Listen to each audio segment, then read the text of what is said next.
first let's explore modeling before we go to model the divine. So model or modeling is one of the extraordinary things that I learned from a Jesuit priest about 20 years before, and may not be 20, whatever, yeah, maybe 20 years before. And ever since, that's a method I've used for my own learning, whether it is knowledge or experience or practices. And so I'll tell you the practice that we used to do before. So when you learn from somebody, so for example, um, you take the same person, Jesuit priest. I was assisting him for a few years. I used to travel with him for a few years assisting. Now, if I decide to learn from him, because he was an extraordinary human being, he was an extraordinary facilitator, his capacity of observation was out of the world. Now, if I've had to learn from him, I can, uh, ask him how he's doing it. He'll give me a few steps and I'll practice it, but I'll never get the inner crux of it. This is typical like Gurukulam. Instead, what do? I very closely concentrate on him when I'm assisting him I used to assist him in 10-day retreats. So I'll just be observing, not to what he's saying. Say, I'll be closely watching every aspect, his body language, his voice, what he's saying, and all that. But exactly what I used to share about how to read a book. But beneath all that, I will be concentrating somewhere deeper, and theoretically, we can say I'm connecting to his being. At an experiential level, I'm very deeply concentrated beyond all that he's saying to touch something deep that he's holding, something like that. And then what happens is, yeah, of course, he shares a few things, he shares a few methods, we practice them. But I practice them holding on to the inner touch that I've received from him, something deeper, and I do it. So what soon used to occur is his own expertise comes naturally flowering inside me in my own unique way. Not the way that he was doing, which is his own method, but the inner crux of it, I used to get it in a subconscious way, and that is how I've learned. Even this body work, even this flower work. I was lucky that most of the facilitators that I was, was getting in touch were all experts. Okay? And I just used to do this method of modeling. It's the same thing that the other question you had used the other day. This is the same method that I use when I read a book. It's modeling beneath what they're saying. What is being said is 20% of the truth. The rest of the truth they're carrying in their being. It's the subtle knowledge, it's the tacit knowledge, it's their inner experience of that. Now, how are you going to know that? You can touch it by a certain concentration. This is the same method that the ancient sages used when they sat beside a tree, fully concentrated, identified, became one with the tree, and then they knew the property of the tree internally within them, and then they wrote down that this is the medicinal benefit of this plant or flower or tree and stuff like that. So this is modeling. Now the divine is your own unique way that you are connecting with faith or direct experience with the creator or the creatrix who is forming and recreating this whole world, and including each one of us. And we attribute certain qualities like impeccable power, pure light, grace, uh, joy, love, etc. in all its exemplified state, the highest, pure, omnipotent, omnipresent state. So those is what we take as the divine qualities.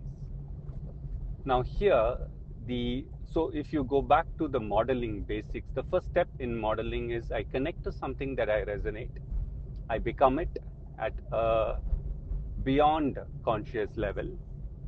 I connect to it, I identify it beyond the conscious level, and I simply, stay with it in a very receptive way until something gets absorbed. That knowledge, that inner experience, that inner truth that is present about whatever the other person is doing or being gets absorbed. Now, this is the same way you model the divine. First, you have to connect to the divine in your own way. Now, that can be anything. It can be through a photograph, it can be through a samadhi, it can be through a prayer, it can be through a chant, it can be through a symbol, but you should feel it. It's not just a thought, but you should feel and experience the divine or the divine quality and be in a receptive state in our body and in our being. And you're just letting go, letting go, letting go, letting go, letting go, letting go of what the tiny stuff that we are holding to absorb more and more or receive more and more the divine and the divine qualities. But for this, the mind has to be developed. It has to be a fertile instrument. The vital cannot get excited. It needs to be able to hold a large amount of joy and power without running after small things. And the body should have the capacity to bear the inload, the incoming pressure, the incoming substance, the incoming consciousness.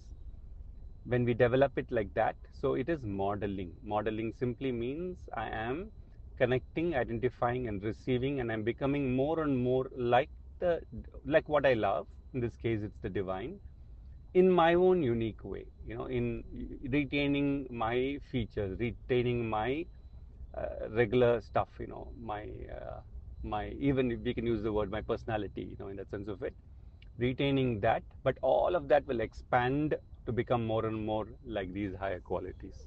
This is what it means by modeling. Once again, to go back to modeling, the area where this is applied traditionally is arts. You learn by imitating the expert teacher who sings or dances or performs at their highest state. Sometimes the teachers reduce it and show it as a step or a practice. That's one way of learning, for example, but a far more superior way, and also the student has to be worthy of this method in that sense of it. The teacher performs or shows it in their highest state, and the student obviously would struggle because they are not at that point. They're not able to have that kamakam or the rhythm or harmony, but they imitate, they practice, they do their sadhana. The teacher gives certain guidance as, okay, this is not okay, this note is not fine, this has to be taken at a higher octave or held longer. All that is great, but the primary method is, again, the teacher demonstrates at their highest state and the student practices, connects very deeply. If the student is only, taking notes of what was said, he will be only on the surface or she'll be only on the surface. One has to enter the depth of arts, and that's possible only by modeling and imitating. You're so much in love with the art, you're so much in love with your teacher that you're united, connected, and then the art transfers. The same method like a Gurukulam. The art transfers directly by a direct transmission between the teacher and the student. Now, you don't need a formal teacher for it. Even if an artist of a great acclaim is performing, even without informing them, you can do this method. You can connect so deeply, absorb, fully become porous, fully become, receptive, and hear and practice. Slowly, there will be a direct transfer of the art and the subtle nuances right within us.